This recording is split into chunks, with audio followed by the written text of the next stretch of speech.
let me jump into the first topic of our class, right? So this class is called financial management, right, which is designed as an introductory class to corporate finance, right, to advanced corporate finance class that you will have a chance to take after this, right? And well, for most finance classes, right, often the first topic you will learn is the time value of money, which is the crucial, right, which provides a crucial intuition to understand many other financial topics, right? Finance topics.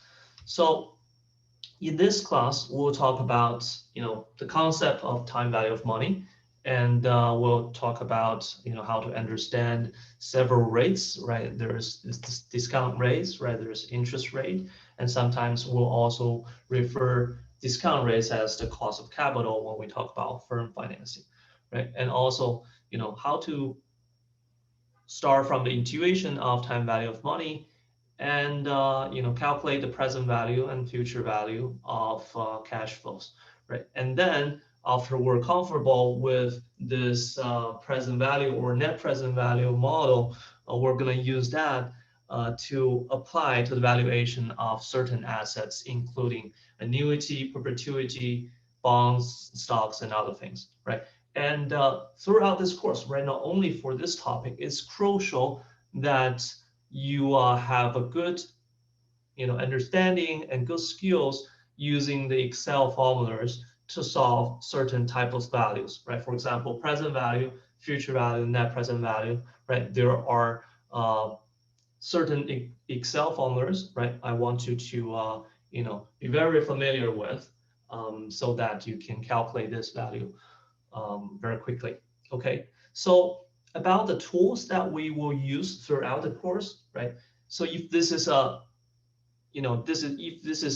physically in class course, right, I will require you to at least bring a regular calculator, and I will even require you bring in a financial calculator to calculate the value of financial assets, right? However, since this is a online class, right, why don't we forget about a financial calculator and use Excel instead, right? Which is more applicable in the financial careers, right? At least Excel's, right? So of course there are other softwares you can use to calculate the value of asset, but I think Excel is the most straightforward one, and I think everyone has that on their desktop, right? So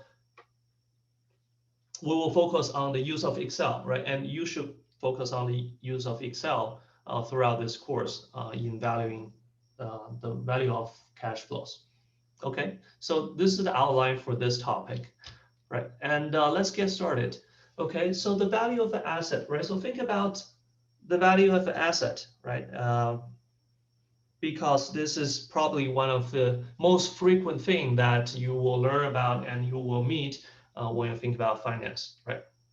So suppose we have an asset that has a cash flow pattern like this, right? So we will have a line of time, right, starting from t equals -1, right? Think about it as last year, right, or yesterday, or last month, right? So for each t, we will have a piece of cash flow coming in, right, paid by this asset, right? So you own this asset right now, and at the end of last year, you receive $1, right? And today you receive $1, and at the end of the next year, you will receive another dollar, right? And so on and so forth until the end of the third year, right? So the question is, how should you price such an asset, right? How should you price such an asset? And suppose the value of the money stays constant over time, right? So let's forget about time value of money, right? Let's pretend that we don't know that money grows over time, or nobody knows money grows over time, right? Let's suppose there's no time value of money. So the value of each piece of cash flow stay constant over time, and or at any given point of time. Okay, so how should we price such an asset, right? And a natural answer is as of when, right? So you have to know at what point of time you are trying to price these assets before you do the valuation, right? So because at each point of time, the asset might have a different price, right?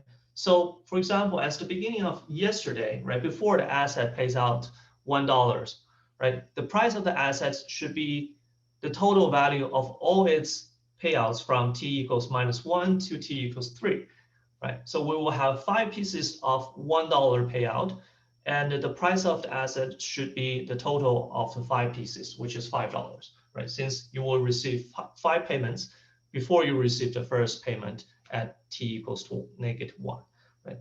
And at a different point of time, right? For example, as the beginning of today, before the assets pay out $1 at t equals to 0, the price should be $4, right? Which is the total future $4 you will receive, right? And so on and so forth as of t equals to 4, right? The price should be 0, right? Because you will not receive any of those payouts at t equals to 4, right? Which is 4 days later. Okay. So this is quite simple, but quite important, right? Meaning that the value of an asset is very closely related with the point of time we're standing at when we try to value the asset, right? So it depends on the time spot we're standing at, and it depends on only, right, the future entitled payoffs, right? Think about it. When we're at today, we won't think about the money it pays off at yesterday, right? And when we're standing at time t equals to 2, we'll forget about the money that it has paid off from time t equals to -1 to t equals to 1, right? So we only care about the future entitled payment payoffs, right? And another way to think of how much and value an asset worth is how much another one is willing to pay for it, right? Or how much you can sell it for, right? So if one buys the asset from you at the beginning of today, right, she will receive four payments, right? T equals 0, 1, 2, and 3, right? She will receive 4 payments of $4, meaning that, you know, the price will be $4, right? And that's what she's willing to pay, right?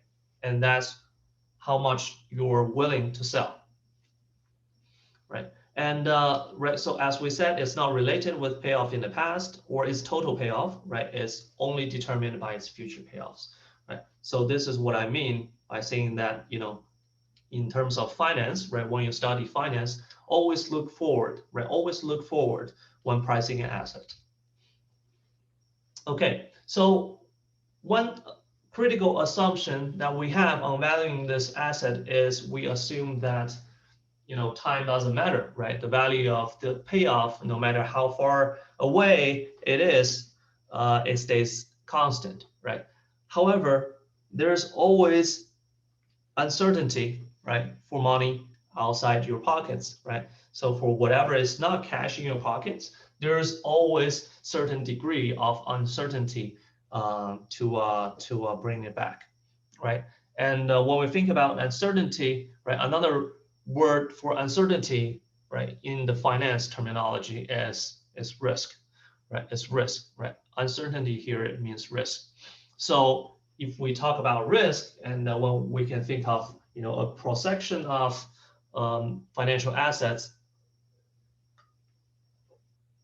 from very risky assets as derivatives, right? Think about put call options, right? And then we will have less risky, well, generally less risky assets like stocks, right? Which is much riskier than bonds, right?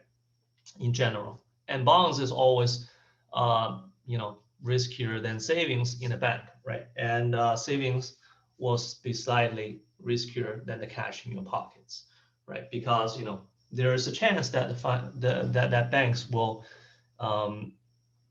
go bankrupted, right? Will default on your savings.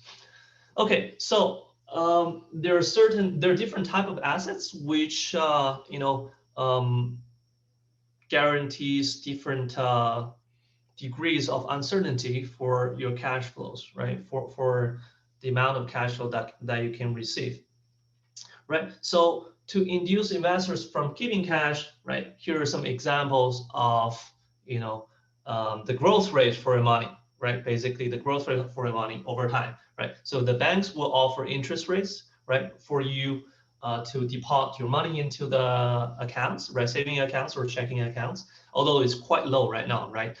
And bonds will generally offer coupons or interest payments for the money that you lend them, right? We'll talk more about bonds later on. And stocks and derivatives will offer a quite large upside for the value increase, right? So some stocks offer dividends, but a lot of other stocks don't give you dividends, right? However, how do you profit from stocks, right? You profit from the capital gains, meaning that the value of the stocks may increase. And there's basically no upside for how much the value of the stock can increase up to, right? However, there's a lower bound, right? There's a lower bound for the downside drop, right? What's the lower bound? Zero, right? Zero. And also it's the same for other derivatives, right? So the minimum value you can reach is zero, right? However, the maximum value you can reach is infinity, right? You can say it's infinity, but of course it won't be that high, right? However, the returns can be quite high. Okay, so we because of this uncertainty, right? Because of this uncertainty of receiving your future payoffs, then there's this concept of time value of money, right? Meaning that there's a likelihood that you cannot receive your money as promised in the future. So people who sell those assets to you should compensate you for bearing this risk or bearing this uncertainty for the assets future payments. Okay, so there are different types of uncertainty that I want you to understand, right? There are type of uncertainty from the asset itself. Okay, for example, if we talk about different firms with different uncertainties, right, or different firms with different levels of risk, you can think of a company like SpaceX, right, which send rockets, which sends satellites, right, into spaces, right, which sends spaceships into space. And you can think of another company like Coca-Cola, which just produce Cokes, right, or Sprites, right, or just produce carbon dioxide drinks. And then these two firms are quite different in the sense of its operations, right? In the riskiness of its operations, right? SpaceX has very risky operations. The satellites can explode. The spaceship probably cannot return, and there's no guarantee what you can find in the space, right? And however, a company like Coca-Cola, it has very safe cash flows. Everyone drinks Coke, and there's very little uncertainty on how much it can earn from its operations, right? So in this sense, right, this is what I mean by the uncertainty for the underlying asset itself, right? So by the nature, right, stocks are more risky than bonds, so stocks should have a higher discount. The cash flows from stocks should have a higher discount rates, right? Or the uncertainty of the stock should be higher than bonds, right? However, there's another type of uncertainty, which is from the market that applies to all kinds of assets. Okay, so think about the stock prices, right, for the entire market, right, when COVID, right, hit in March, right? So basically, the entire market tanked because everyone is feeling very, very uncertain or feeling very optimistic about the future cash flows for all kinds of firms, right? So there's, people are not safe to work, people are not safe to travel, and basically the entire market tanks when this negative shock hits the market, right? So, and this is something that you cannot avoid by investing in, many different kinds of assets, right? They're being the uncertainty applies to them at the same time, right? Almost at the same time. So this is what we call a market uncertainty, right? And both uncertainties, right? Both type of uncertainties would derive this risk compensation, right? Will derive this risk compensation and will determine how much the investors should be compensated by the time value of money, right? By the time value of money. So let's think about this asset again, right? Let's think about this asset again. So we will have an asset that pays at $1 for 5 times, right? And what will be the price, right? Let's ask the question again. What will be the price of such an asset at the beginning of today, assuming a benchmark discount rate of 2%? Okay, so before answering the question, let's make sure we're comfortable with the terminologies, right? So first of all, what does discount rate mean, right? So we mentioned the discount rate before, and here basically the discount rate means, the rate to adjust the future payments by its uncertainty, right? So for SpaceX, the discount rate should be, quite high. However, for Coca-Cola, the discount rate would be relatively low, right? So this is, by how much you should adjust the future cash flows or the future payments of an asset, right? It's the rate for adjustment. And what does the benchmark mean, right? What does the word benchmark mean? Right? So think of an asset, right? As we just said, an asset like, or a company like SpaceX is quite different with a company like Coca-Cola, right? So different assets has different natures, right? So for this asset that we're talking about, right? This asset that pays, $1 5 times through time equals -1 to time equals 3, right? For all the assets that has a similar nature with these assets, right? Suppose we know, right? Assume they all have similar discount rate of 2%. Okay, so that's what I mean by benchmark. Okay, assume all similar assets with similar natures, right? With similar underlying natures, with similar risks. Let's assume they all have a discount rate of 2%, right? So given this information, how should we price these assets, right? How should we price these assets, right? So sure, let's assume we want to price this asset at time t equals 0, right? As of today, right? So as of today, what's the price of such an asset with the cash flow patterns like this, right? And as we talked about, we shouldn't care about how much it paid yesterday at t equals -1, and we should only care about the future payments, right? Which is 4 $1 payments from 0 to 3, right? From t equals 0 to 3. So how do we deal with the value we can receive from t equals to 1, right? We can receive, well, we are promised to receive $1 at t equals to 1. However, there's the type of uncertainty, right? There's an uncertainty for that, right? So we're going to discount this $1 by the uncertainty. Okay, how are we going to discount it, right? We're going to add 1 to the discount rate, and we're going to divide that by 1, right? We're going to divide this number from 1, right? So the present value of the $1 payment at t equals to 1 will be adjusted to $1 over 1 plus 2%, right? And what will happen to the payoff at t equals to 2, right?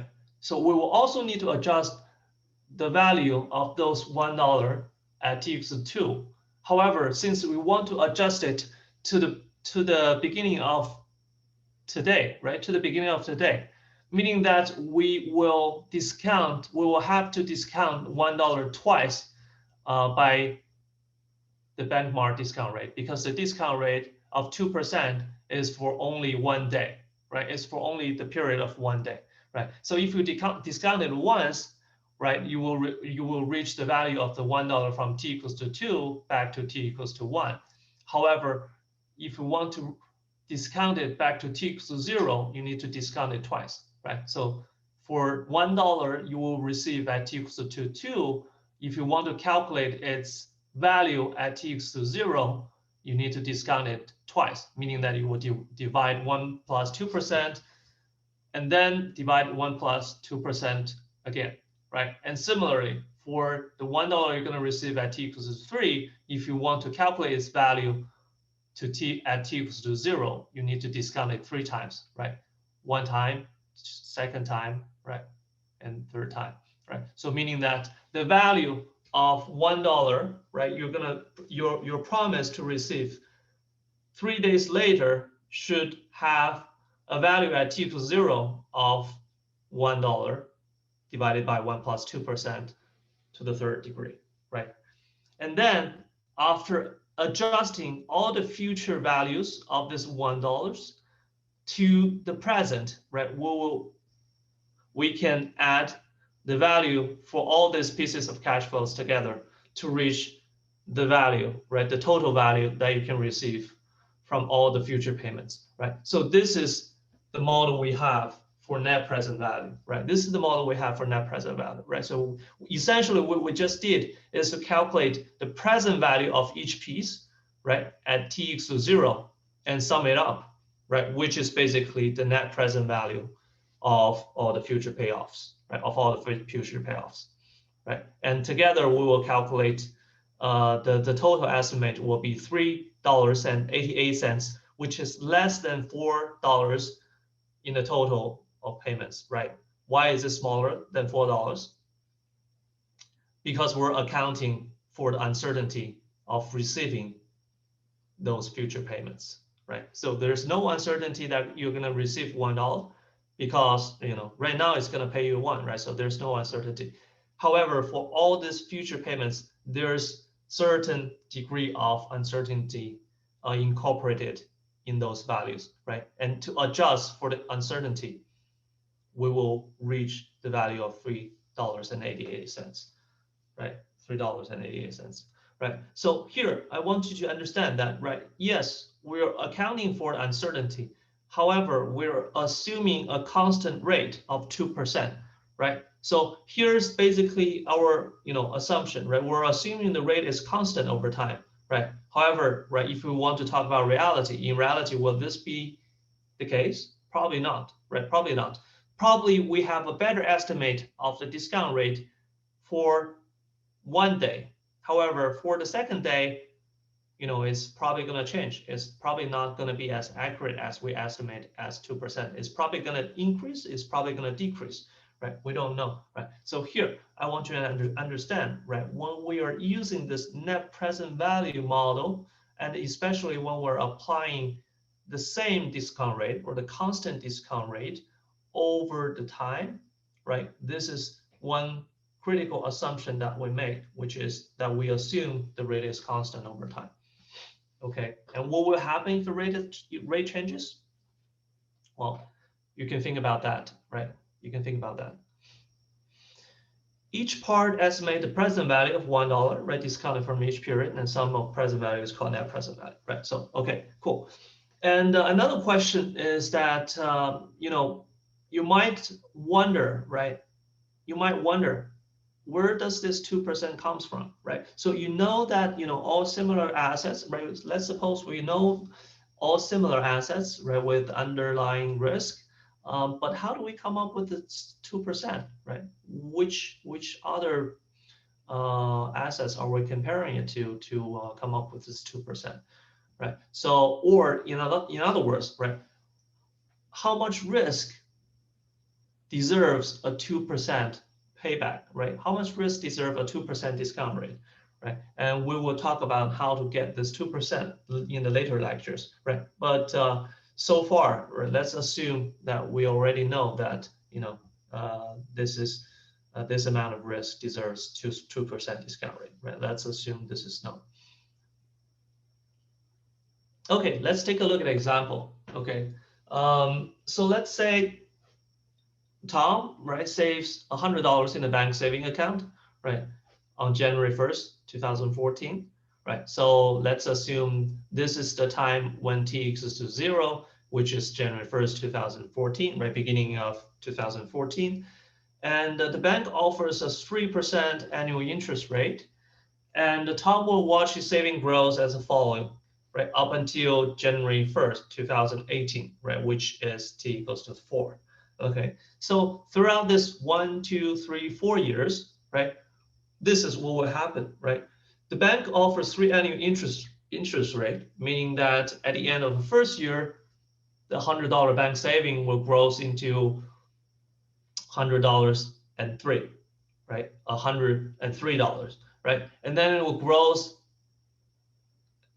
in the same fashion, right? Which meaning that $103 will start growing at 3% rate, right? So we will reach 100 times the square of 1.03 at the end of the second year, right? So here I want you to know that, the timeline here, right? To understand the timeline is important. We start from zero, meaning we start from, right, today, right? So 1 year later, we will have a t equals to 1, right? So we don't start from t equals to 1, right? So at t equals to 1, it actually means it's the end of the first year, okay? So this is the end of the second year, right? Which is marked at t equals 2, right? This is the end of the third year, and this is the end of the fourth year, right? So each tick, right, from the first tick, right, from the beginning, each tick later actually means the end of that year, right? The end of that year. Okay. So at the end of the third year, we will have $100 times 1.3 to the cube, and fourth year we will reach around 113, right? 113. So here's the question, right? Just a very simple practice, right? So on January 14, what was Tom's expectation on his savings in 4 years, right? On January 1st, 2018, right? So at the end of the fourth year, this is the expectation, right? So the future value, right? The future value of $100 in 4 years will be 113, right? Which is 100 times 1.03 to the fourth.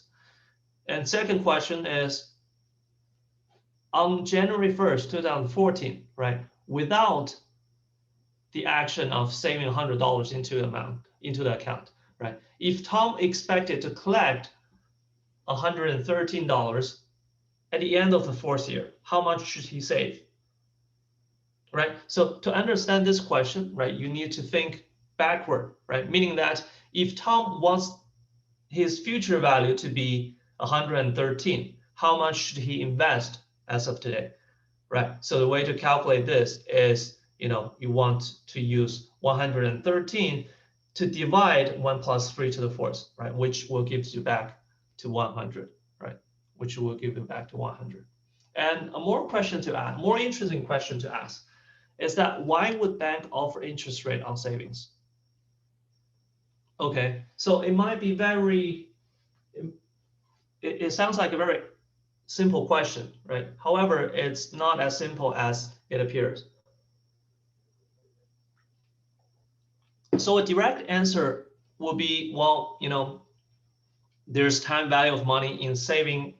There's time value in saving your money into a bank account, right? Meaning that yes, banks are very safe, but it's still more risky than keeping cash in your own pockets, right? That's why banks offer interest rate.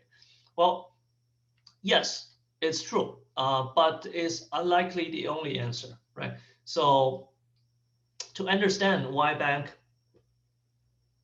offers interest rate, right, on savings account and the checking account, right, and particularly what bank actually offers a higher interest rate on savings account than checking accounts, right? So why is that, right? So if saving money in the bank is risky, why would bank offer higher interest rate on savings account than checking account, right? So here's some answers, right? Right? So to understand this question, right, you need to think about the incentives of banks and the people who actually saves the money in the banks, right, which is pretty much everyone, right? So what the bank does is that it actually makes money by lending the money people deposit in their accounts at a higher rate than the interest rate that they pay to the depositors, right? And so they're willing to pay a little bit to attract this deposit, right? So let's suppose bank lends to companies or individuals at 5% a year, right? So then it's okay that I pay an interest of 1% or 2% to my depositors, right? Just simply to attract their deposits, right? After I receive their deposit, I'm okay to lend. I can lend to other people at a higher rate, which is sort of an arbitrage money to make, right? Meaning that it's free money and no risk, right? And no risk. And for depositors, right? For depositors, people will have incentives to save money in the banks because it's simply not very convenient to carry that much cash in your pockets or in your house, right? It's not safe, right? And also it's hard to spend, right? It's hard to spend. It's not convenient to spend, right? So deposit will have the incentives to deposit their money. Some are safe and some are easy to manage, right? So now you can use your credit card, you can use your debit card, right? It's just easier than pulling out cash and deal with the coins, right? Deal with the coins. So these are from the incentives of both banks and depositors, right? They have their own reasons, right, to offer the interest rate, right? Banks have a reason to offer an interest rate to attract deposits, and the depositors have their reason to put money in the bank, right? And there's also part of the reason, which is from the decisions of the Federal Reserve.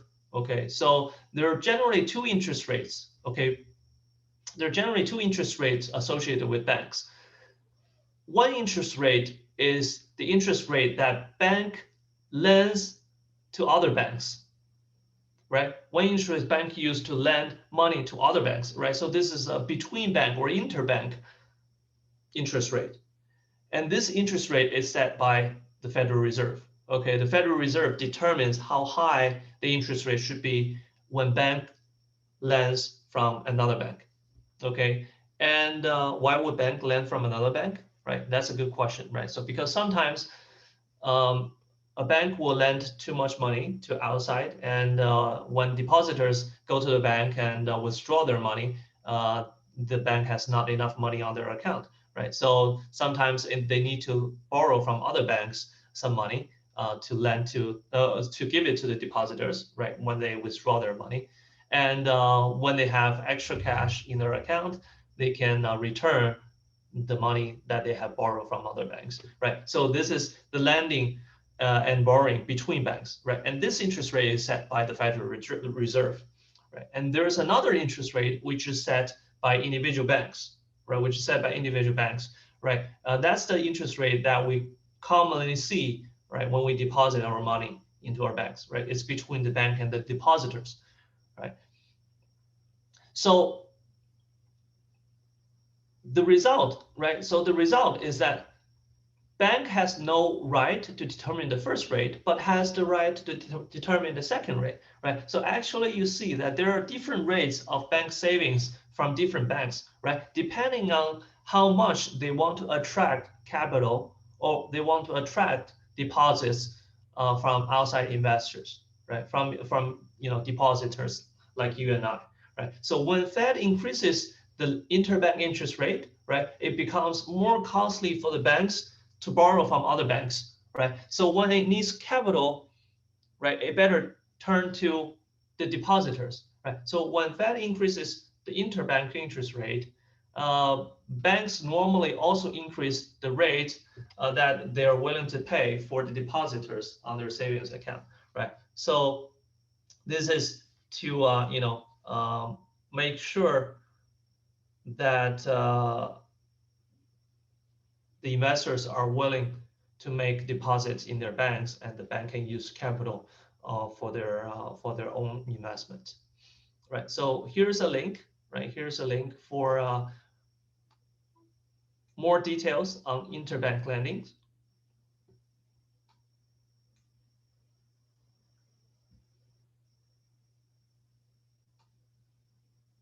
Let me.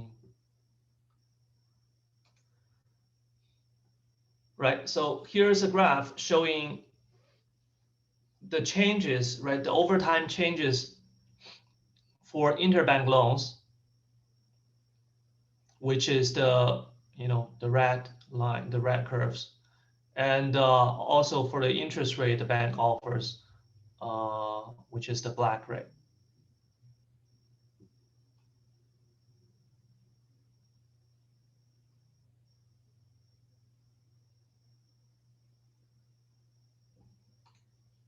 Give me 1 second.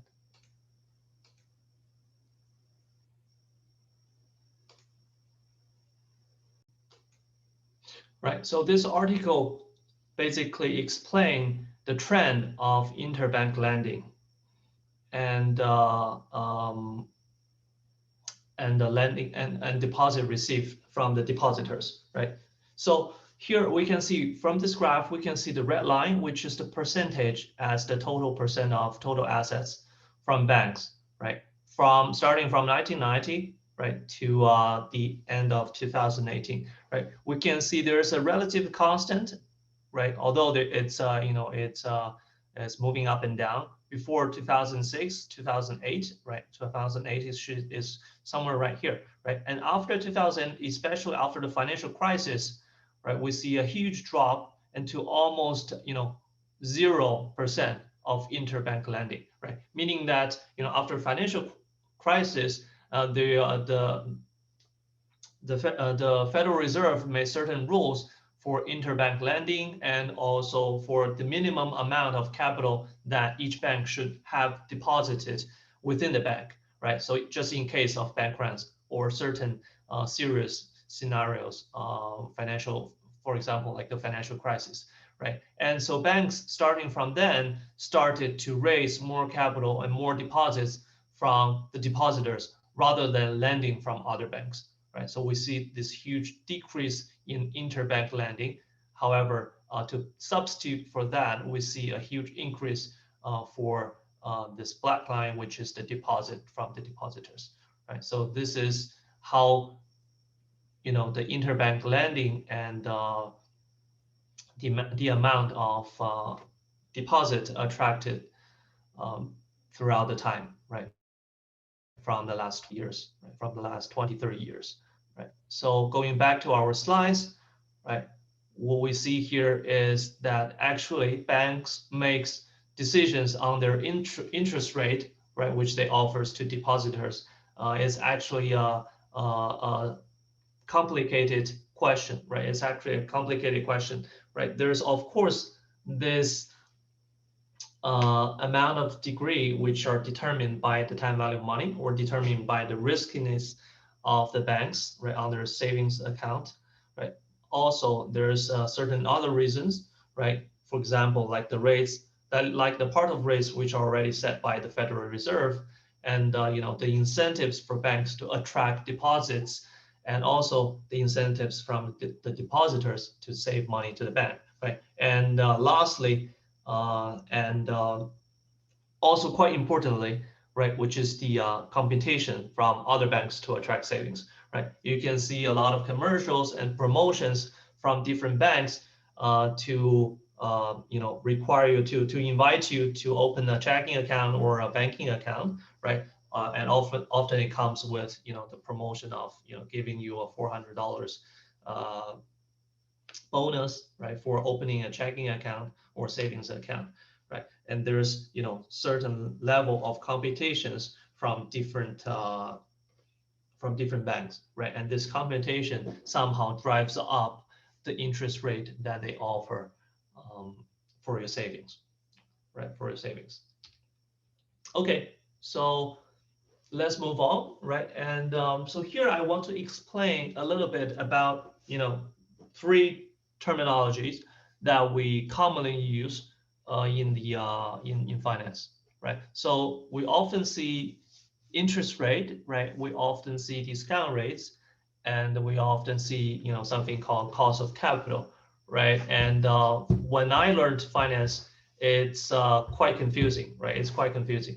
So here's basically how I understand these three terms, right? So for interest rate, right, interest rates is often associated with an asset, right, with a specific type of assets. For example, like your bank savings, we just talked about, and loans, bonds, right, and some other type of liabilities, right, liabilities or debts, right. So often associated with debts or your savings account, right. And the interest rates is often assigned by the issuer of the asset, right? So bank determines the savings interest rate, right? And the issuer of the bond determines the interest rate, right? It determines the coupon rates, right? Determines the coupon rates. And also if you borrow from the bank, right, the bank will determine the interest rate, right? And you know, like we just said, right, how banks make business, right? They loan money, right? They use a higher interest rate for lending than for you know, depositing, right? Than depositing, right? So this is about interest rate, right? It's usually associated with a specific type of assets, right?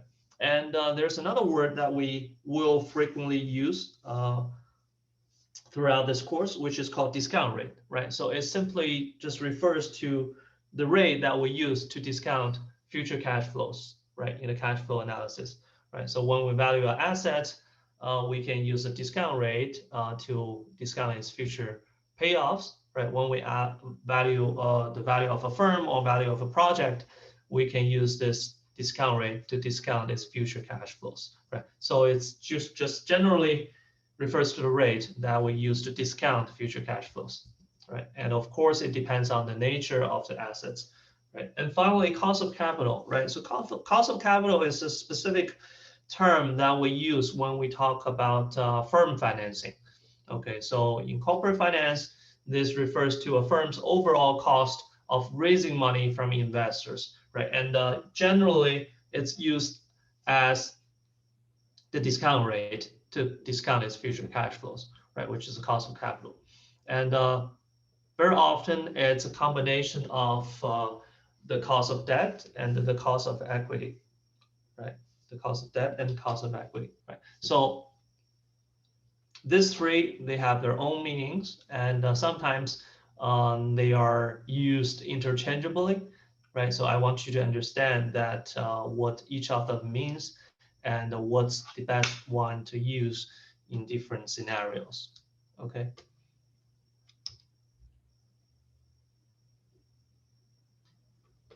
So if we generalize, right? So if we generalize the use of time value of money and the net present value formula we just talked about, right? We will have different patterns of cash flows, right? We can generalize the cash flow patterns in this way, right? We'll start from t equals 0, right? Which is what we care about, right? Because we don't care about anyone before, we don't care about any cash flows before time t equals 0, right? And we start from time t equals 0, and we will receive cash flows from C0 up to Cn, right? Up to Cn. So where Ct is the cash flow that you will receive at each t, right? And if we know the constant discount rate R, right, which is what we assume, then the present value of each piece, right, the present value of each piece, right, for Cn, for example, will be Cn divided by 1 plus R to the nth, right? Cn is n periods forwards, right? That's why we discount the value of Cn by 1 plus R to the n, right? We discount it n times by 1 plus R, right? And the net present value of this asset, right? The net present value or the price of this asset as of t equals 0 will be C0 plus C1 over 1 plus R, right? Plus C2 over 1 plus R squared, and so on and so forth, plus C0 over 1 plus R to the nth, right? And if there are future terms, then we will, you know, just add all of them together, right? So this will be the formula for the net present value, right? For the net present value, right? And of course, you should use this formula flexibly when you are thinking about, you know, valuing this assets or the cash flows at different point of time, right? At t equals 0, the net present value should start with the present value of C0, right? However, what will be the net present value at t equals 1 or t equals 3, right? You should start from the present value of the payoff at t equals 1 or t equals 3, right? Meaning that at t equals 1, you won't have C0, right? And at t equals 3, you won't have anything before t equals to 3, right? So Another question is what we have already talked about, right? What if R is time variant instead of constant, right? And then it should also be factored into this formula, right? Be factored into this formula, right? So for example, if R changes from t equals 1 to t equals 2, then you won't have 1 plus R squared, right? For this term, right? You should probably have C2 divided by 1 plus R times 1 plus, another R, right? 1 plus R1, right? Or something else, right? So you want to understand that, if R is changing, then the discount rate that we use as the denominator will also change, right? And which can reflect the changes of the discount rate over here, right? So if you have R1 here, R2 here, R3 here, right? You will have C0 plus C1 divided by 1 plus R1. And this term will become C2 over 1 plus R1 times 1 plus R2, right? So this is what I mean. Okay, let's do an example, right? Let's do an example. So what will be the net present value of a project that earns $1,000, $2,000, $3,000 at the end of the first 3 years and liquidates at $20,000 at the end of the fourth year? Right? Suppose you have a project like this that pays $1,000 to $3,000, right, for 3 years, and then you want to sell this project at $20,000, right? So what will be the price, or what will be the net present value of such a project?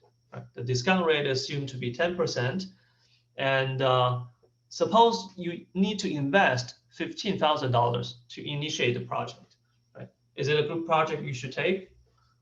Right? Or what if it costs $20,000 to invest? Right? So that's another question, right? Meaning that we want you to make the decision, right, based on the cash flows that you will receive from this project. Is it worth an initial investment of $15,000 or $20,000, right, for you to invest, right? So how do we make this decision? Right.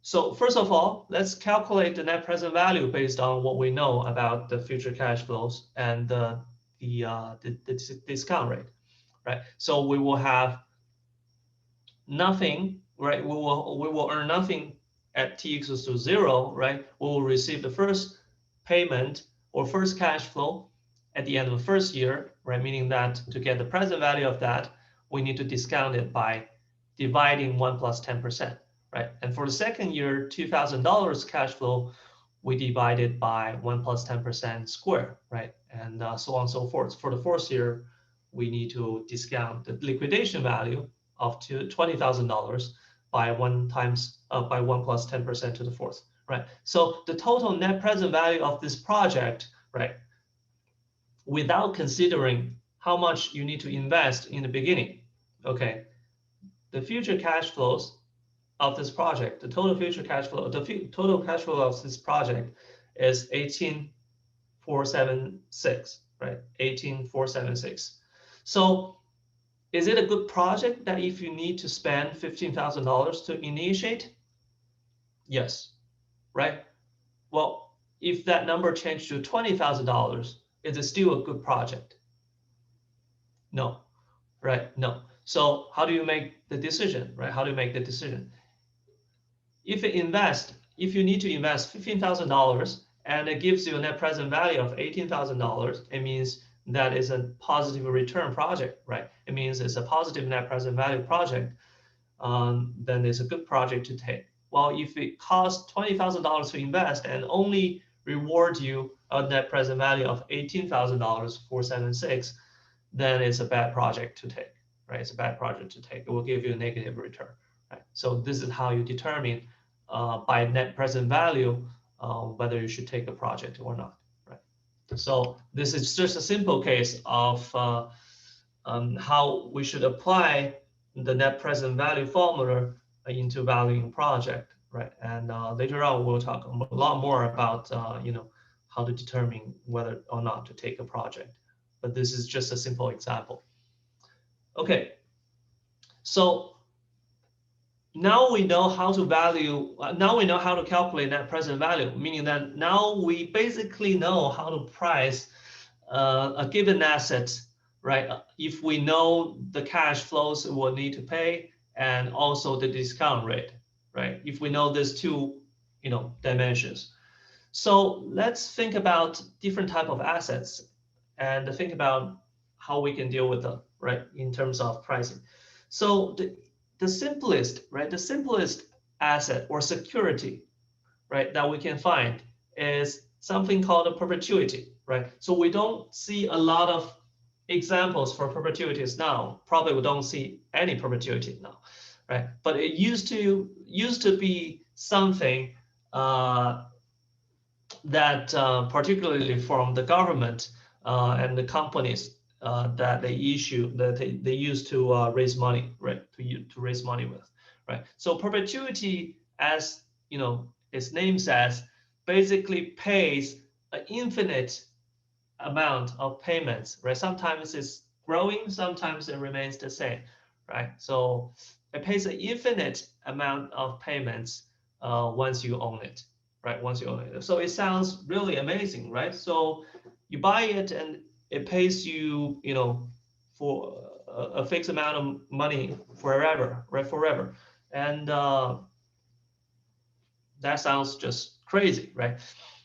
And there's other type of assets, right, which are more commonly seen in our daily life now.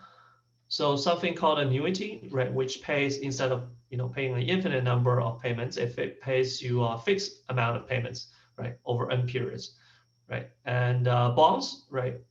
For example, for coupon bonds, it will pay a finite amount of coupons before its maturities at n, right, at the end of n periods, and also, because it's a format of debt, right, it will also pay back your principal payment, right, it will also pay back your principal payment at the end of n, right, and also there's stocks, right, so if you think about stocks and hold it forever, then stocks are similar to perpetuity if it pays dividends, right? So, and if we make certain assumptions on the dividends, we can sort of price stocks in the same fashion as a perpetuity.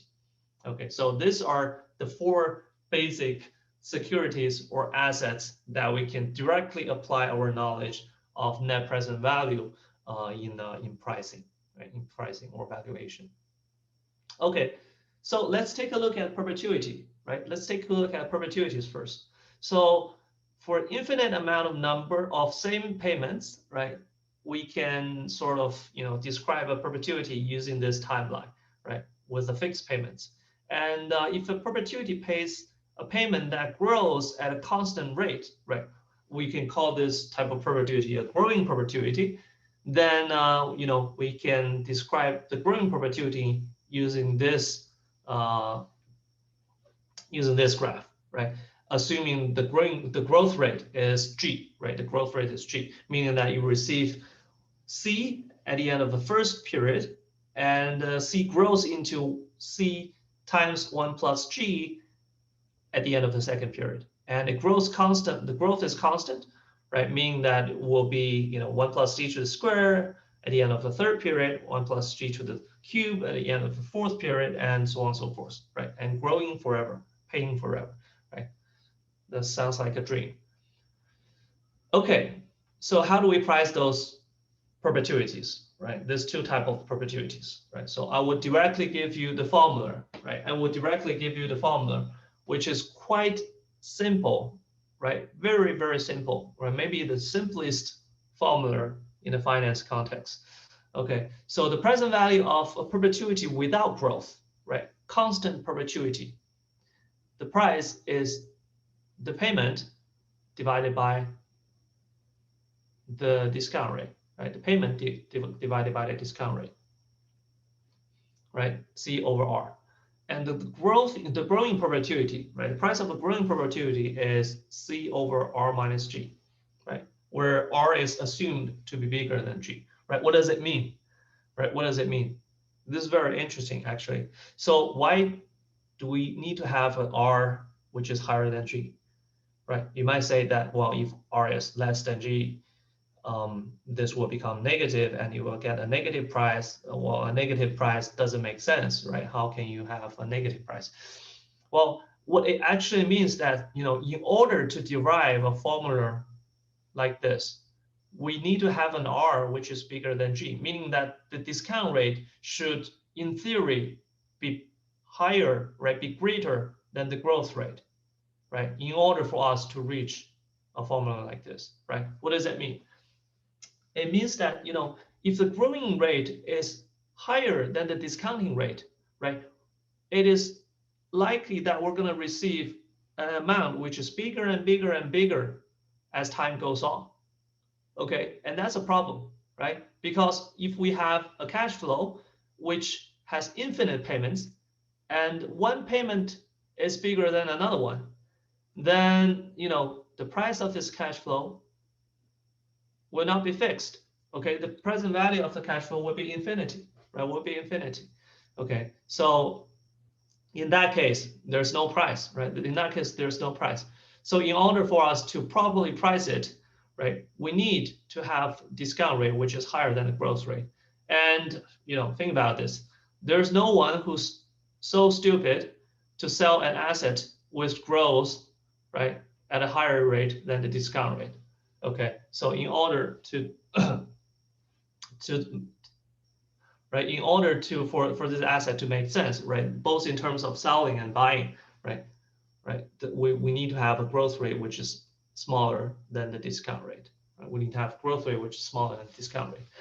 And you might be curious, right? How come an infinite number of payments, right, ends up in a very simple equation like this, right? So I'm going to leave this as a homework or extra credit for a homework for you to do, right? For you to do, and I will also show it, right? If you guys are interested in how to do it in the live class or later on.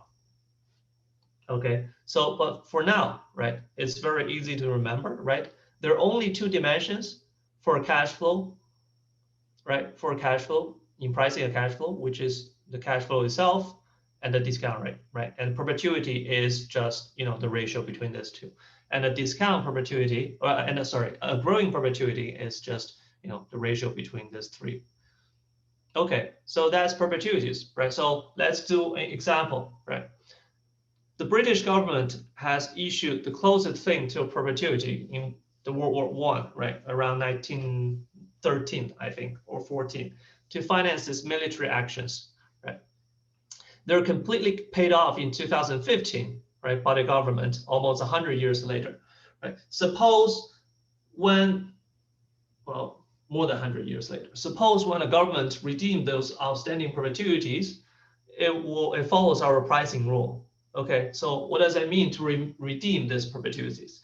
Meaning, the government used to issue these perpetuities to raise money, right? Meaning that when investors are interested in those perpetuities issued by the British government, it needs to pay to buy those perpetuities, right? And the government received the payment and use the payment to finance the war, right? That's how it works. And in 2015, right, the government made this decision that we don't want those assets flowing around in the market anymore. We want to buy it all back, right? And because they're the government, they can actually do that, right? They can force the investors to tender in their holdings for such perpetuities. Okay, but the government will pay them, right? It's not like we're gonna get it back for free. We're gonna pay them, and we're gonna pay them, right, using the similar rule that we price a perpetuity, right? How will we do that? Suppose one contract of such perpetuity pays £5, right? Pays £5 at the end of every year, right? Under an annual discount rate of 5%, right? How much should the government pay back, right? Who pay Jack, right? Who owns 100 contracts of such perpetuities, right? So the payment is £5, right, per year, and the annual discount rate is 5%, right? So if we apply the perpetuity formula, right, which is quite simple, the price of a perpetuity as of now should be all the future, all the present values of future payments adding up, right, which is $5, right, which is £5 divided by 5%, right, which is £100.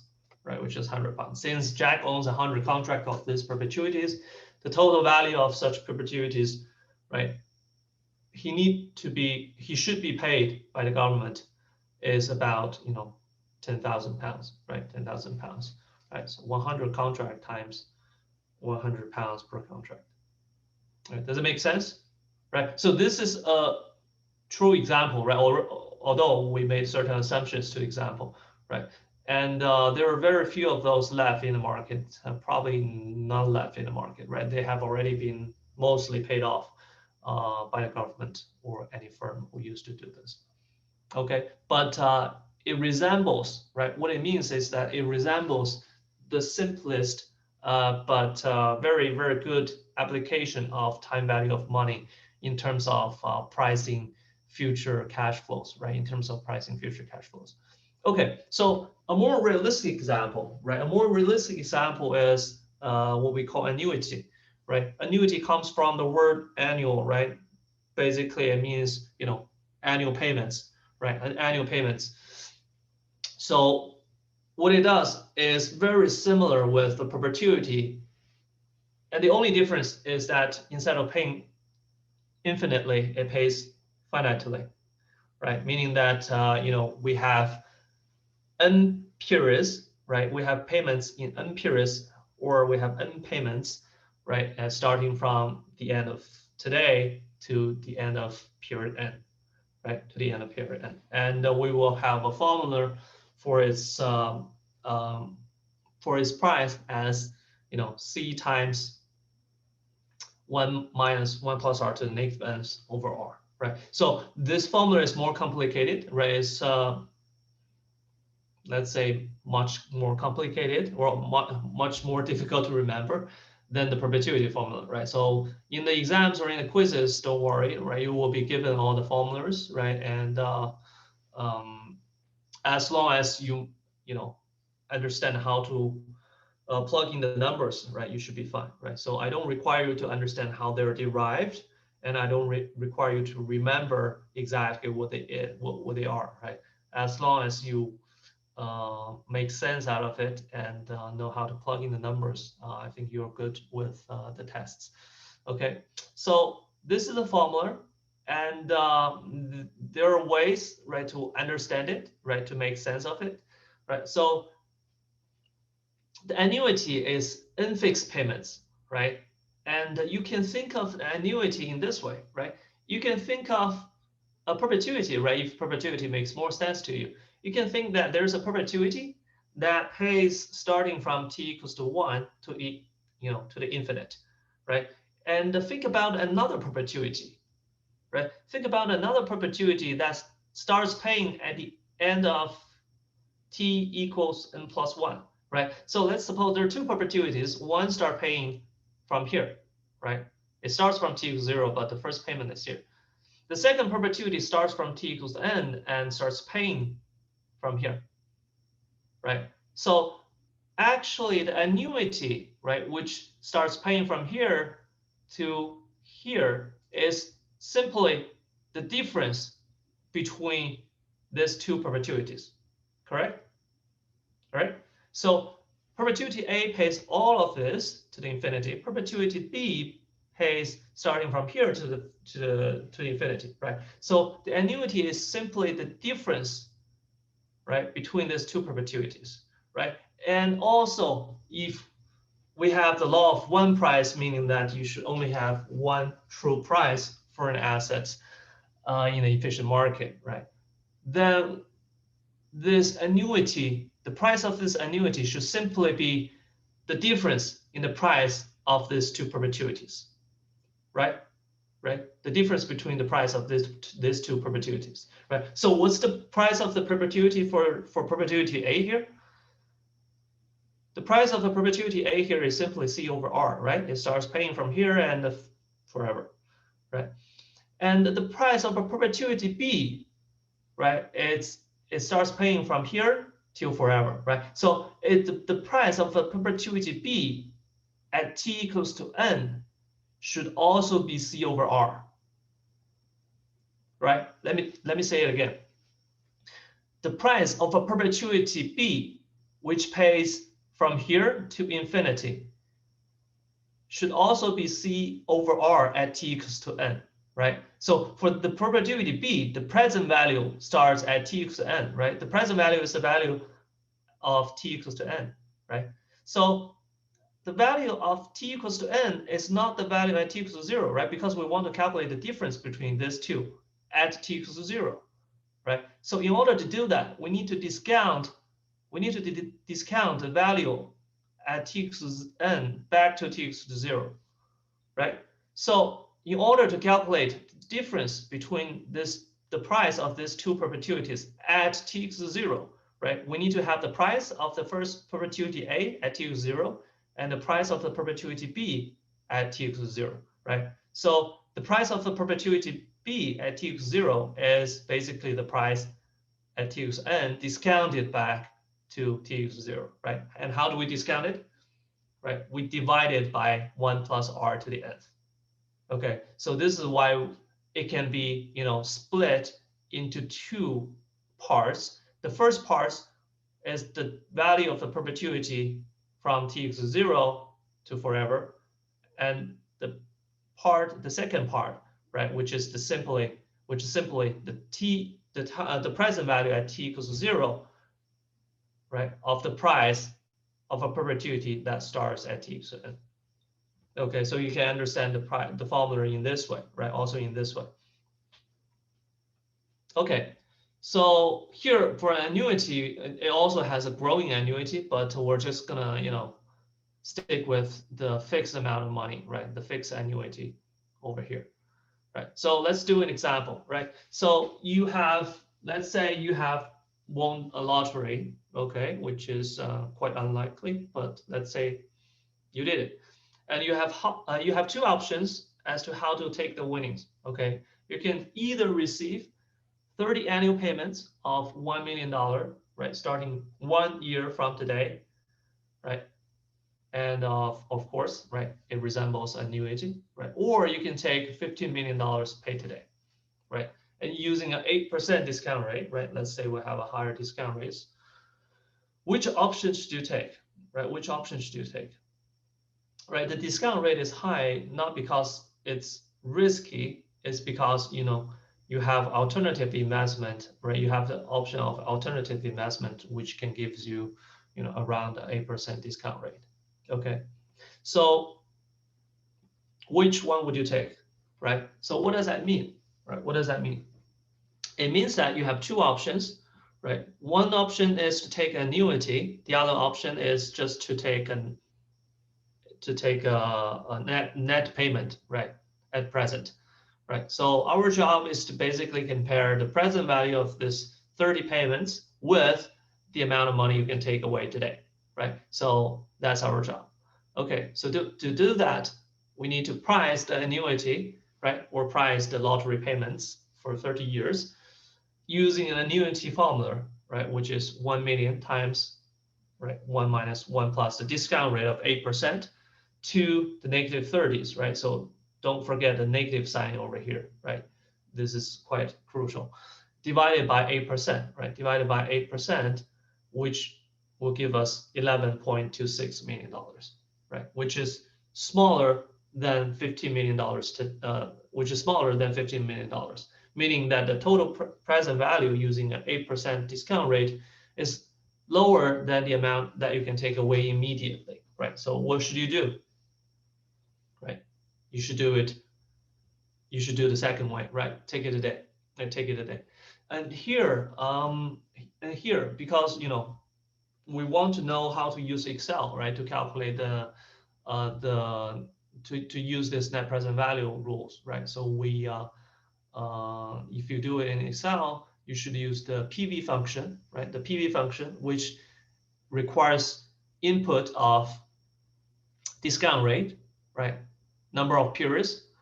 -1 is the $1 million payment with a negative sign, right? With the negative sign.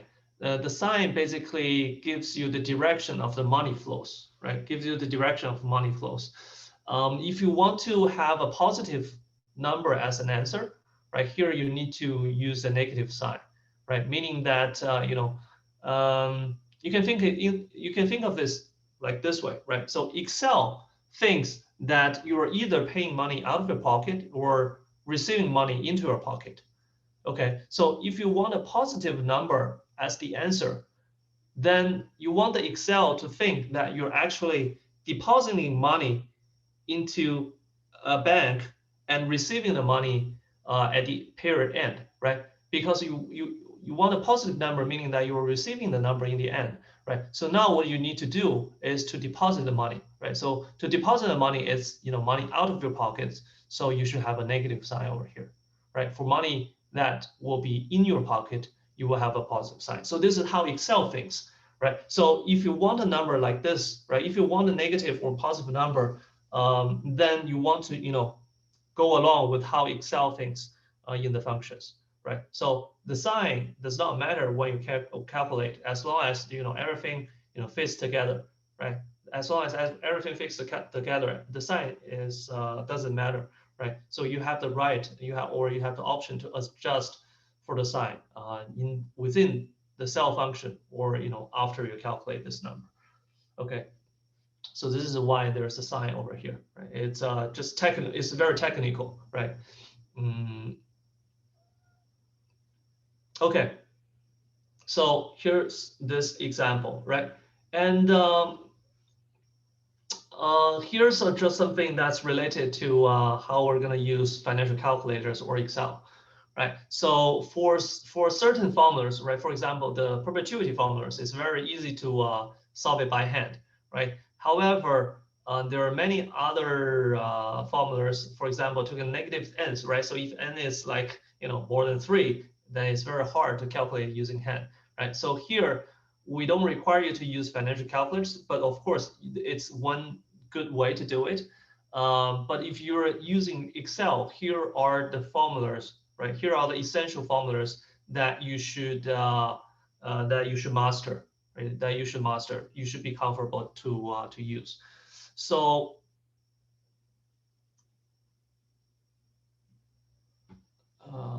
give me 1 second.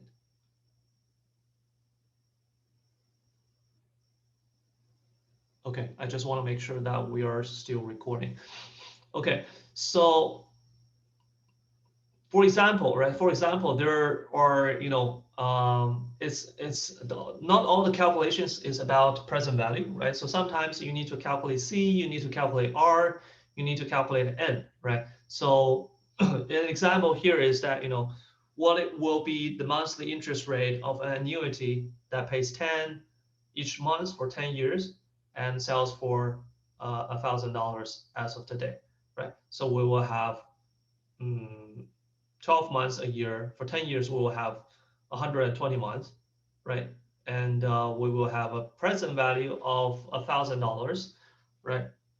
Because the price as of today is $1,000, right? We know the present value will be $1,000 for the annuity, because it pays everything back, right, to you throughout 10 years. The future value or the remaining balance will be 0. The payment will be $10 for each month.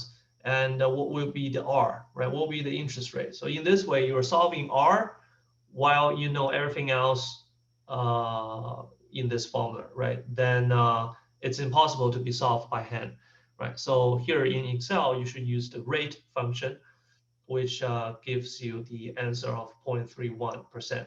And this is a monthly rate, right? This is a monthly rate.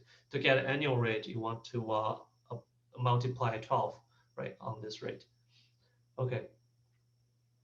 So these are just some comments, right? Meaning that in many cases, we need to use a higher technology than a regular calculator to solve the parameters. And okay, so the third type of asset, right? The third type of assets we want to be familiar with using a net present value formula is bond, right? So first of all, what is bond, right? So you can think of bond as a form of debt, right? We will talk about bond more carefully, right, in more details when we talk about external financing, right? We'll talk about many other important perspectives on bonds. But here, the most important thing to understand is the cash flow pattern for a bond, right? So the issuer will raise, will sell those bonds to raise capitals, right? And those bonds are basically a contract that promise the investors or the buyers a periodic payment, right? A periodic payment, and also the final payment with the principal, right? With the principal. Principal basically means the face value of the bond, right? Basically means that what the bond actually promised the investors to pay back, right? So for example, if I lend you $100, right? If I lend you $100, you need to pay me back $100, right? So this $100 is the principal amount, right? And if I lend you $100 and also promise you that I will give you $1 per month during this period, right? During this lending period, then basically this $1 is the interest payment or the coupon payments, right? Or the coupon payments associated with this bond, right? So this is basically the nature of the bond, right? So so what's showing this graph is basically the cash flow patterns of the bond, right? The bond will start payments at the end of each period, right? With a C representing coupons. And finally, when the bond matures or at the end of the lending period, the investors will receive the principal payment of the bond, right? The $100, for example, right? So if you look at the pattern of the cash flow, you will find that, well, it's basically annuity cash flows, right? Only with an extra payment in the end, right? Only with an extra payment of the principal in the end, right? So exactly what the formula of the bond is pretty much the same with the formula for an annuity, only with an extra term in the end, right? So if you look at the first term of a bond pricing formula, it's exactly the same with the annuity, right? Exactly same with the annuity formula. And with the extra term is this F, which is the principal payment, right? Discounted back to the present, right? Discounted back to the present, right? Times 1 plus r to the negative s, right? Times 1 plus r to the negative s, right? It's basically F divided by 1 plus r to the s, right? So this is the formula for bonds, right? This is the pricing formula for bonds, right? Which is, quite straightforward, right? Giving our understanding on the formula of annuity, right? So there are some terminologies associated with the bond, right? For example, we talk about face value, which is a principal amount, right? So if I lend $100 to you, and you need to pay me back the $100, right? So this is called principal payment, right? And in short, sometimes people call it par, right? In short, and coupons are, the fixed payments, the fixed periodic payments, right? That's paid until the maturity of the bond, right? Here, basically, the coupons are Cs, right? Those Cs. And yield to maturity is the discount rate that we use for bonds, right? The discount rate that we use for bond, which is a special term that's specially referred for bonds, right? The discount rates that equates all future cash flows from the bond to the price of the bond, right? And issued at par, right? Basically meaning issued at the face value, right? So what does that mean, right? It means that when the issuer starts selling the bonds in the first time, right? It sells the bond at its face value. Okay, it sells the bond as face value. And bonds are like stocks, right? Investors might have different values of the bonds. So the bond price may change when investors trade the bonds after the issuance. Okay, so the bond price is not necessarily the same with the face value. Okay, but when when the issuer issued the bond, right? It can issue the bond at the face value, meaning at par, or it can issue the bond at a value that's other than the face value, right? Okay, so when the price of the bond equals the face value, okay, when the price of the bond equals the face value, then the coupon rate is basically equal to the interest rate, right? The coupon rate is basically to the interest rate that we use to discount the future cash flows or yield to maturity, right? Or the coupon rate is basically equal to the yield to maturity, right? After issuance, the bond can be traded between investors in the bond market, meaning that the prices can change over time, right? And if the bond have a higher price, right, have a higher market price than its face value, right, then at that time we will have the coupon rate will be higher than the interest rate, right? So think about it. If the price of the bond is higher than the face value, it means that it is worth more than the value of its principal payment, right? So in that case, it's because the bonds is paying a coupon which is higher than the value adjusted from its uncertainty, which is the interest rate, right? So in this case, coupon rates is higher than interest rate. Okay, it's higher than interest rate. And when the price of the bond is smaller than the face value, it means that the bond is actually riskier, right? It's actually riskier than it promised, right? Than it is, right? Riskier than it is. Then it means that basically the bond is not paying enough coupons to compensate for the risk investors take, right? So in this case, coupon rates is actually less than the interest rate, right? So I will not spend too much time here, right? It's just something for your interest to understand, right? And if you have questions and if you're interested in knowing more about how bonds trade, we can talk more after class, right? So here is just some important facts, right, to understand about the nature of the bond, right, and how bond will trade after its issuance. Okay, so let's do an example, right? Let's do an example. Let's say a bond has a face value of 1,000, okay, and it pays an annual coupon at 4%, which matures in 10 years, right? So the principal payment, right, or F, is $1,000, right? Coupon rates is 4% and matures in 10 years, right? If it has a yield to maturity of 3%, what is its price right now? Right? Remember, coupon rates are not the discount rate, right? Yield to maturity is the discount rate, right? So what would be this price right now? Or is it traded at a premium or at a discount? Right? Basically meaning, is the coupon rate higher or lower than the interest rate or than the yield to maturity? Right? So here, the bond pays the annual coupons, right? Meaning that at the end of each year, the investors will receive 4% of the face value. Okay, so this is how you calculate the coupons, right? The coupon rates times the face value, which is $40. And the price of the bond, right, using a discount rate of 3%, will be, directly plugging everything in the formula, right? 40% is C, right? $40 C, 3% is R, right? Times 1 minus 1 plus R to the negative 10th, right? Negative 10th, N is 10, right? Plus the present value of the present value of the principal payment, right? Which is $1,000 times 1 plus 3% to the negative 10th, right? Which is 1085.30, right? So what it means is that the price of the bond is actually higher than its face value of $1,000, right? So we call it traded at a premium, okay? Meaning that the market has a higher value of the price, right? Has a higher value of the price than its face value, right? We say it's traded at a premium.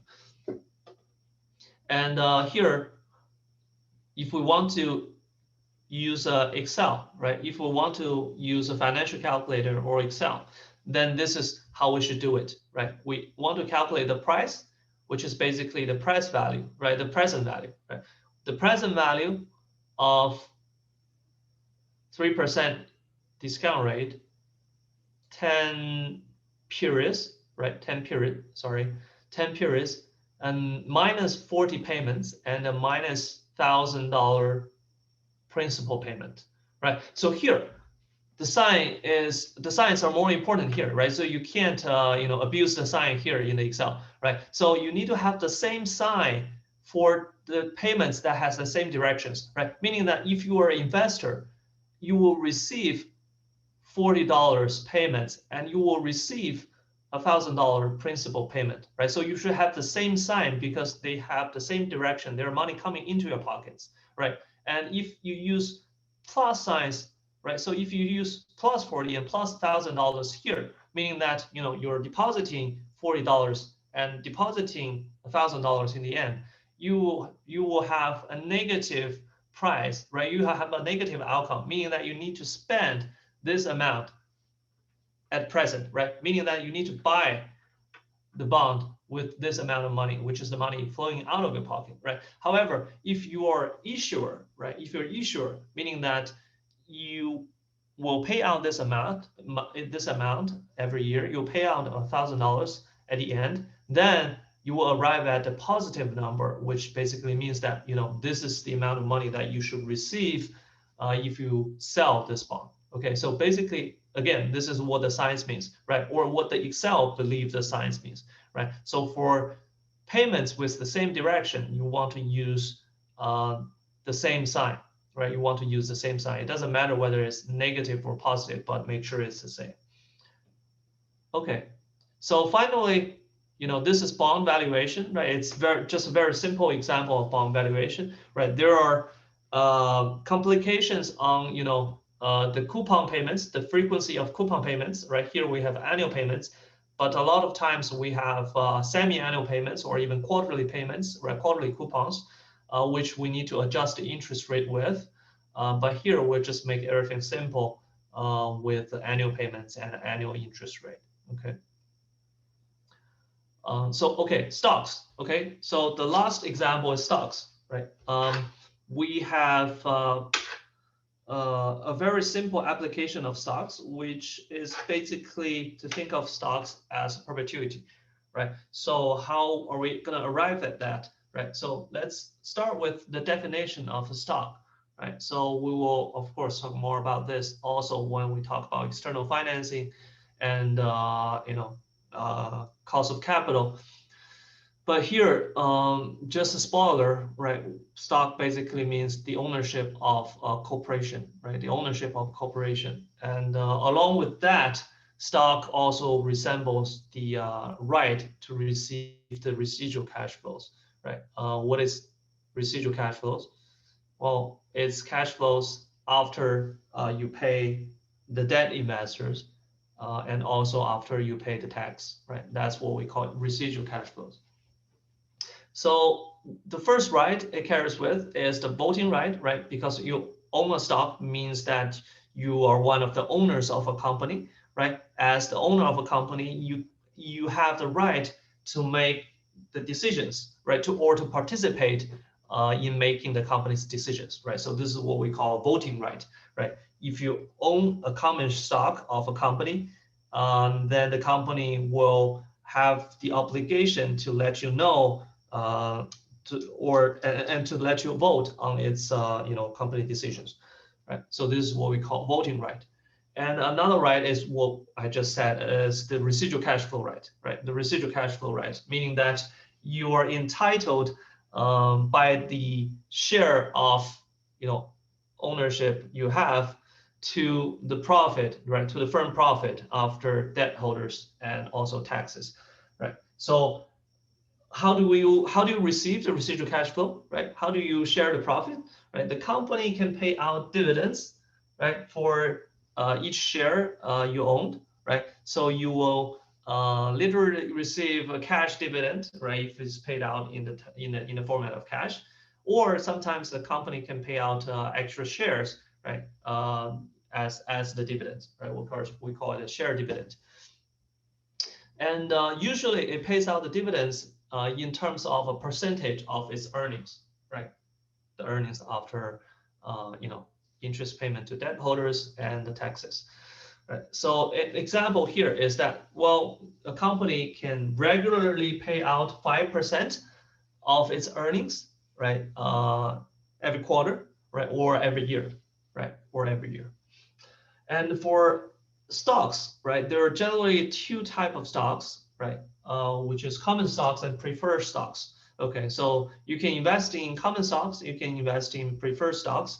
While common stocks have both rights, however, preferred stocks only have typically only have the residual cash flow rights, right? But what's better for preferred stocks over common stocks is that usually preferred shareholders get paid for the dividend first, right?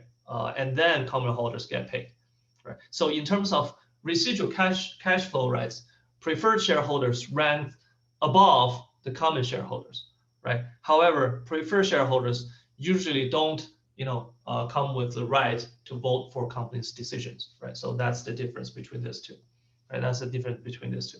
So you can actually think of preferred shareholders as sort of the middle of, debt holders and stockholders, right? Debt holders and stockholders.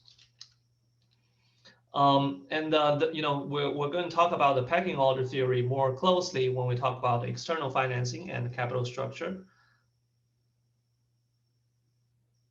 right? And if we think about stocks as, the net present value of all its future dividends, right? Suppose all firms pay out dividends in terms of cash, right? We are going to receive a dividend at the end of each period, right? Dividend 1, 2, 3, 4. And let's say the dividend is constant or is growing at a constant rate, then we can think of basically the stock as a perpetuity, right? And the price of the stock should be equal to the sum of the present value of all future dividends given a discount rate, right? If we assume the discount rate is constant, then the price of the stock should be a perpetuity, assuming that you hold it forever, right? Assuming that you hold it forever.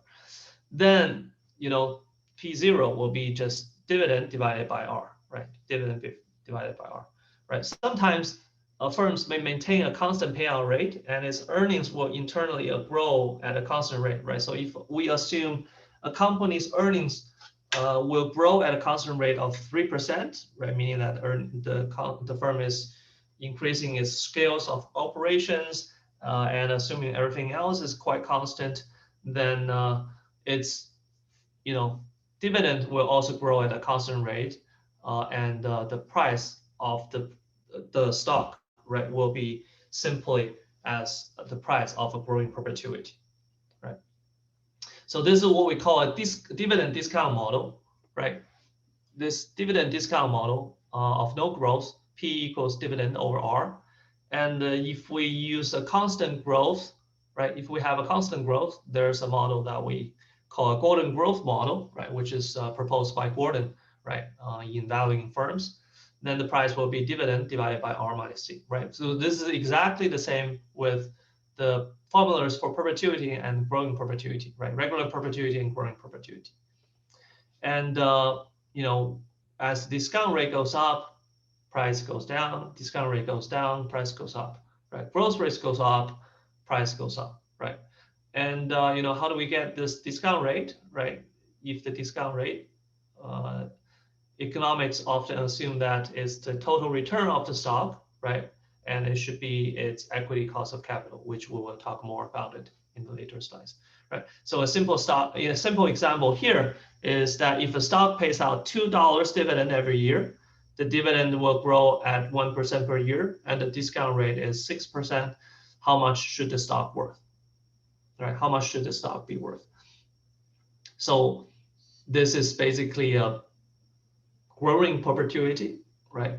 Then we can calculate the price as of now as, the price of the growing perpetuity with all future payments, right? $2 dividend divided by R minus G, right? 6% minus 1%, which is $40, right? So this is a simple and naive way of calculating stock price, right? Very simple and naive way, right? We make a lot of assumptions on how this should work out for a company, right? So first of all, one thing it doesn't work out, right? One thing it easily violates is that many companies don't pay dividend at all, right? So how should we price the stocks for those companies? We don't know, right? At least we cannot use this model, right? Another example is that, how can this R be constant over the life of a company? Probably not, right? Probably not, or definitely not, right? So how do we, make adjustment for R, right? It can also, heavily, the price can also change a lot by the different discount rate that you use. Right? So there are a lot of assumptions that we incorporate into this model, right? For this model to work. However, this is one of the simplest way, right? One of the simplest way to to find an estimate for the stock price, right? So although it requires a lot of assumptions, in many practices, right, you can often see the practitioners use this as an estimate, right, as an estimate or alternative estimate for its stock price, right, for its stock price. Okay, so to sum up, right, we have talked about 4 types of assets, right, using the net present value formula, right? And those should be the formula that you should that should make sense to you, right? Or at least you're comfortable in plugging numbers and applying into solving questions with. And they are actually very similar in some sense, right? One asset is basically sort of like a derivation from another asset, right? We have finite constant payments, right, for annuities, right? And if we make it infinite, it becomes perpetuity, right, which is also sort of like stocks, right? And if you add a principal payments in the end, right, one extra piece of payment in the end, then annuity will become bonds, right? So essentially, they're very similar assets in terms of the cash flow patterns, right? Okay, so we talk about, right, during this lecture, we talk about different assumptions that we make to make our formula work, right? So one critical assumption is that we assume our discount rate will be, time invariant or will be constant, which is quite unlikely, right? Which is quite unlikely. This graph shows the U.S. Treasury bond interest rate throughout the past, 100 years, right? And we see that,